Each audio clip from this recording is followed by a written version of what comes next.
افراد یا ادارے ہیں جو ان کے مفادات کے لیے سیاسی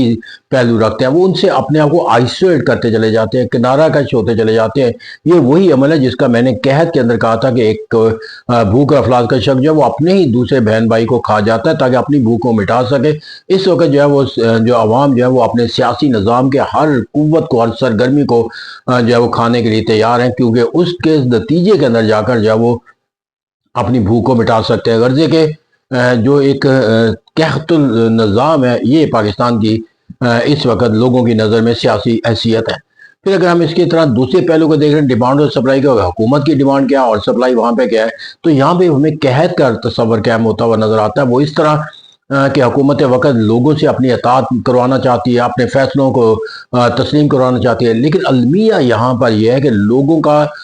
جو سیاسی نظام کے ساتھ سرگرمیاں ہیں اور سیاسی ادارے ہیں، ان کے کسی بھی پہلو کے لحاظ سے جو ہے وہ کوئی ایک ایسا پہلو نہیں پایا جاتا کہ جہاں حکومت وقت کو یہ احساس ہو کہ ان کی ڈیمانڈ کو لوگ پورا کرنے کے لیے تیار ہیں۔ ان کے بنائے ہوئے قوانین ہو، حتیٰ کہ آئین کو تبدیل کرنے کا عمل ہو، یا ان کا فیصلہ سازی کا جو پہلو ہے، ان میں سے کوئی عمل ایسا نہیں ہے کہ جس کی بنیاد پر یہ کہا جائے کہ ریاست کے اندر جو ہے وہ ایک ایسا نظام پایا جاتا ہے کہ جہاں حکومت وقت جو ہے وہ ڈیمانڈ اور سپلائی کے مطابق جو ہے لوگ جو ہے اس کی ڈیمانڈ کو پورا کرنے کے لیے تیار۔ تو یہاں پر جو ہے وہ دونوں طرف سے قحط کا ہے کہ حکومت وقت کو بھی جو لوگوں سے ڈیمانڈ ہے اس کی جو سپلائی انہیں چاہیے وہ پوری ہوتی ہوئی نظر نہیں آتی، اور اس طرح جو حکومت کے سے عوام کی ڈیمانڈ ہے وہ بھی ہمیں پائے تکمیل کو پہنچنے کا کوئی تصور۔ اس طرح حکومت وقت جو ہے وہ پھر اپنی جو ہے وہ سپلائی کو حاصل کرنے کے لیے جبر استعمال کرتی ہے، اور لوگ جو ہے وہ اپنے ساتھ جو ہے وہ ایک انقلاب کا تصور یا نفرت کا تصور جو ہے وہ استوار کر لیتے ہیں۔ اس طرح یہ وہ پہلو ہیں جس کی وجہ سے پاکستان کے سیاسی نظام کے اندر ہم یہ کہہ سکتے ہیں کہ ایک ایسا نظام کہ اگر ڈیمانڈ اور سپلائی کے تصور سے دیکھا جائے تو پاکستان جو ہے وہ دونوں طرف سے جو ہے وہ جو ڈیمانڈ کا جو تقاضا ہے، سپلائی اس کے ساتھ وابستہ نہیں ہے، اور اس سپلائی کو حاصل کرنے کے لیے اب جو راستہ نظر آتا ہے وہ صرف جبر کا نظر آتا ہے، کیونکہ روٹین کے مطابق یہ سپلائی جو ہے وہ بحال ہوتے ہوئے نظر نہیں آتی۔ پھر میں یہاں پر جا کر اگر ہم دیکھوں تو پاکستان کے سیاسی نظام کو اگر ہم پریکٹیکل اسپیکٹ سے دیکھیں تو کسی بھی نظام کے اندر، سیاسی نظام کے اندر جو قوت ہوتی ہے اپنی طاقت کو بنوانے کی، وہ یہ ہوتا ہے کہ وہ اپنے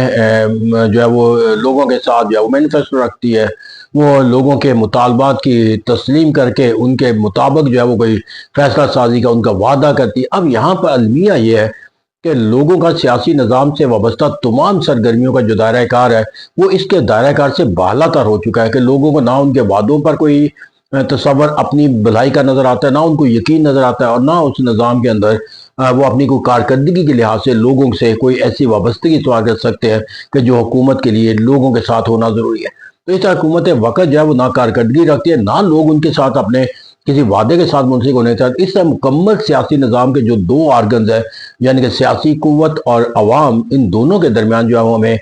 خلی جو ہے وہ ہر آنے والے لمحے کے دن کے ساتھ نہیں، ہر آنے والے لمحے کے ساتھ جو ہے وہ بڑھتی ہوئی نظر۔ اور المیہ یہاں پر صرف یہ نہیں ہے کہ سیاسی نظام کے اندر یہ جو خلیج ہے بڑھتی نظر تھی، یہاں پر المیہ یہ ہے کہ پاکستان کے پورے اب اگر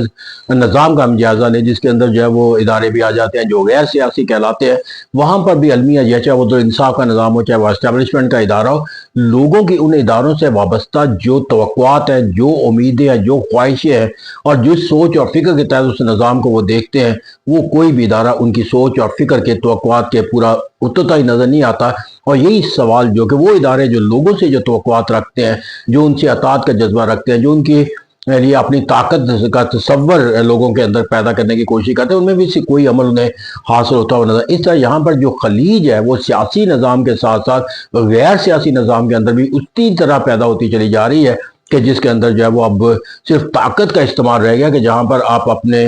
لیے کوئی اطاعت کا جو رشتہ جو ہے وہ تلاش کر سکتے ہیں۔ تو اس سے جبر جو ہے وہ اب ریاست کے نظام کی ایک عکاسی کرتا چلا جاتا ہے کہ آپ نے لوگوں سے اگر اپنے لیے کوئی سپلائی، یعنی کہ ان کے لیے کوئی اطاعت کا جذبہ جو ہے وہ حاصل کرنا ہے، ان کی وابستگی حاصل کرنی ہے، تو اپیرنٹلی آپ جو کر سکتے ہو وہ کر سکتے ہو۔ انہیں معلوم ہے کہ inner from the core of the heart that is impossible thing, اور یہی وہ المیہ ہے کہ جس کی بنیاد پر پاکستان کے سیاسی نظام کو ایک ایسا نظام کہہ سکتے ہیں کہ جہاں پر صرف قحط ہے، اور قحط کی کیفیت کے اندر جو سرگرمیاں سر انجام دی جاتی ہیں، ہم اسی نظام کے قحط کے نظام کے تحت قحط میں دی جانے والی سرگرمیوں کی عکاسی کرتے چلے جا رہے ہیں۔ اور اگر ہم آج نہیں تو آئندہ اگر ہم اسی راستے پر گامزن رہے تو المیہ وہی ہوگا جو ایک قحط زدہ نظام کا ہوتا ہے. Thank you very much.